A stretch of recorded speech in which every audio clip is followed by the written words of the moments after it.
15 years ago, I ended my marriage because I found out my husband was cheating with a childhood friend and even had a child with her. This made me very upset and almost made me quit my job. But during that tough time, my current husband helped me and we made a happy home together. However, my happiness didn't last long. Recently, I saw my ex-husband for the first time in 15 years. He said mean things to me, like I must still be single because nobody would want to marry someone like me who couldn't have kids, but I surprised him by introducing him to my children. When I introduced my son, my ex-husband was shocked and scared. I told him about my life now. I'm Florence, 38 years old. I live with my 13-year-old son Max, my 11-year-old daughter Ava, and my husband David, who is the same age as me. Max is in middle school and going through a rebellious phase. He can be cheeky sometimes, but my husband David knows how to handle him. Ava loves makeup and fashion, and she knows how to get what she wants because she's the youngest and a girl. Max really cares about Ava, so when she jokes about not liking him if he's not nice to me, he quickly apologizes and promises to be good. He's charming and always knows how to make things fun. So, even though my life is busy, it's also full of joy. But there's something people might not know about me. I've been divorced once and am now happily married for the second time. I got divorced because my ex-husband, who I'll call Jack, did something really hurtful. It happened 15 years ago when we were both in college. We were happy together at first, talking about how much we wanted kids and imagining what it would be like to be parents, but even after trying for a while, we didn't get pregnant. Every month, when my period came, it caused tension between us. We tried to figure out why we couldn't have kids, spending a lot of money on treatments, but doctors couldn't find anything wrong. Despite this, my husband started getting frustrated and blaming me for our infertility. He'd say things like, "When will I ever become a father?" and make sarcastic comments that made me feel bad. He stopped helping around the house, saying it was my job because I couldn't have kids. He made me feel like our marriage was pointless because I couldn't fulfill my role as a woman. Afterwards, my husband's words got meaner. He'd say things like, "My sister is having her second baby already. Isn't that great? They're on their second, and we haven't even had our first." He'd look at me with a harsh expression, making fun of me and putting me down. He'd say, "If your body was normal, we'd have kids by now." I'd try to defend myself, saying we didn't know the reason for our infertility yet, but he'd just say, "It's always the woman's fault for not having babies. If I knew you couldn't have kids, I wouldn't have married you. You should feel guilty." His words hurt me a lot. On top of that, my in-laws would call, excitedly asking when they get a grandchild. At first, I tried to brush it off, saying it takes time, but it didn't help. My mother-in-law started blaming me, saying I was useless for not having kids yet, especially since my sister-in-law had kids so easily. The pressure from them was overwhelming. One day, my friend Daisy invited me out. Jack, my ex-husband, had been busy with work, so he wasn't around much. That's when Daisy told me something shocking. She said, "I've been wanting to talk to you for a while. I have something important to tell you, Florence. I've missed you too." "What's up, Daisy?" "Remember Grace? She was Jack's childhood friend. They grew up near each other and their families were close. She went to the same college as us and now works with me. Grace, the daughter of the CEO at my job, got her position through family connections. We didn't really hang out in college since we were in different groups, and even at work, we didn't talk much because we worked in different departments. My husband introduced me to her once, calling her his friend and asking me to get along with her. But Grace didn't seem to like me, so I avoided her. Daisy, my friend, told me something surprising about Grace. She said, "I think your husband and Grace are having an affair." I couldn't believe it. Daisy had seen them holding hands, not just like friends. "Are you sure?" I asked. "I think you should find out more," Daisy said, offering to help me talk about it. I had suspected Jack was cheating. He'd always come home late, saying he had to work more. He was never around on weekends, busy entertaining clients. Even though I had a feeling, I tried to ignore it. But after hearing Daisy's warning, I went straight to a detective agency. I wanted proof of his infidelity. Within a week, they had enough evidence. But I wasn't ready to divorce him yet. Despite everything, I still remembered the promises we made to each other. I needed time to decide. A few days later, I got home to find Jack sitting at the dinner table, which was unusual because he usually came home late. "Oh, you're home. I thought you'd be late again," I said sarcastically. "Yeah, sorry about that. I need to talk to you," he replied. Knowing about the affair, I braced myself for bad news. "I want a divorce," he said. "What?" I was shocked. I realized he wasn't just fooling around, he was serious about Grace. "Grace is pregnant. I'm going to marry her," he added. I couldn't believe it. He had always said Grace was just a friend. Jack didn't seem to think he did anything wrong. He even said, "My mom wants me to divorce you. She thinks Grace is better because she's prettier and can have kids." Hearing this hurt a lot.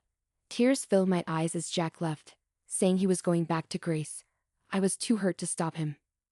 Later, I got divorce papers in the mail, with a note from Grace asking me to divorce Jack. It felt like a slap in the face.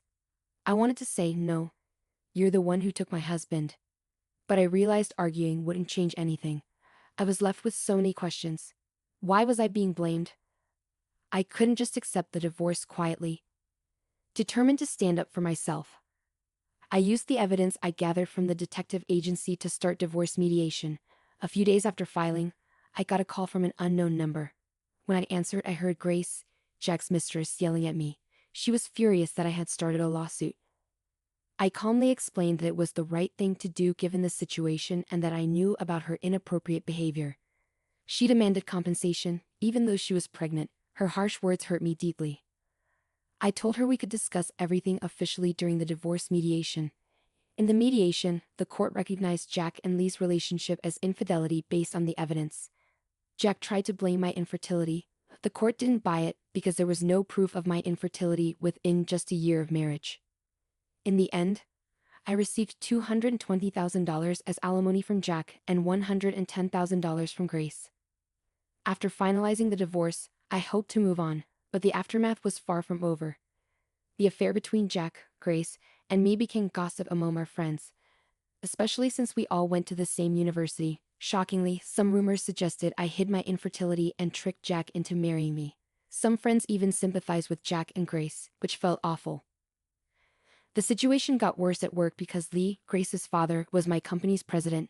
Grace portrayed herself as a victim, spreading lies about me hiding my infertility and demanding alimony while she was pregnant. Despite trying to ignore it, I faced backlash at work. My bosses favored Grace because of her influential family, and I was sidelined from important projects. Eventually, I felt forced to resign. While job hunting, another company recognized my skills and offered me a position. Here, I thrived beyond expectations. My new boss valued me for my abilities, unlike my previous workplace, which favored nepotism. I found myself drawn to this boss, who turned out to be my current husband, David. David was my rock during the tough times after my breakup with Jack. We spent a lot of time together, talking about everything from work to personal matters, and our bond grew into love. When David proposed, I was thrilled, but I was also scared of facing infertility again. I confessed this fear to him, and he reassured me, saying that he loved me no matter what and that having children wasn't the most important thing to him. Feeling truly happy and loved, I decided to marry David. Shortly after our wedding, we were blessed with our first child, Max, followed by our daughter, Aita. Despite the challenges of parenting, we were content and happy every day. Years later, at a friend's wedding, I unexpectedly saw my ex-husband for the first time in 15 years. I was startled to see him there, but then I remembered that the bride and groom were also our university friends, so it wasn't surprising that he was there too. I tried to ignore him as I walked by, but he called out to me loudly, catching my attention. "Hey, what's up?" Jack said loudly, possibly drunk, as he spoke to me. "Surprised to see you here, it's been a while. Looks like you've put on some weight, huh?" he added, spraying a bit as he talked. I silently rolled my eyes at his sarcastic comment. Then Jack called over his family, including Grace and her son. Grace laughed when she saw me and joked, "Wow, it's been ages. Have you been stress eating? You've gained some weight, huh? Life's been a roller coaster, hasn't it? And still no luck with having kids, right? Tough luck, huh?" Their rude comments left me speechless with shock. Then I noticed Grace's son blushing and looking down with embarrassment. He was quite handsome. I realized I hadn't introduced him yet. "This is my son," Grace proudly announced. "He's cute, right? Takes after me. And he's not just good looking, he's really smart too, a little genius." "Looks like we're the only ones happy here, huh?" Jack and Grace laughed, proudly showing off their son. But I noticed something off about their son's expression. He seemed uncomfortable with his parents' behavior, growing increasingly dissatisfied with their mocking attitude. He must be a kind-hearted child, I thought to myself. But I didn't have time for them. Just as I was about to leave, Jack grabbed my arm tightly. You divorced me because of infertility, yet you took money from us, he said, still holding onto a grudge from 15 years ago. Then Grace chimed in, yeah, you're infertile and single. Why do you need money? Families like us with children need it more. Give us back double the money you took. Their selfishness stunned me. Suddenly, Jack's son spoke up, pointing out, single means unmarried, right? But she's wearing a wedding ring on her left hand. Everyone's attention turned to my left hand, where I wore a wedding ring. Jack and Grace stared in shock. You're married? They exclaimed loudly, causing a scene. Feeling embarrassed by the scene Jack and Grace caused, I was unsure what to do. Suddenly, my son Max and daughter Ava appeared, concerned about my lateness. Ava, always outspoken, was joined by Max, who rarely spoke up so boldly. Mom, you're late, and you have kids? Max asked, surprising me with his directness. Yes, I do. Let me introduce them. This is my son Max and my daughter Ava. Jack and Grace were shocked to see the children of the woman they thought couldn't have kids.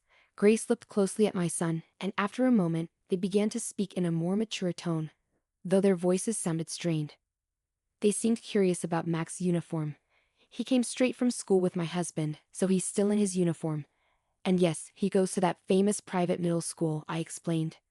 Max worked hard and wanted to try for it, so we let him take the exam.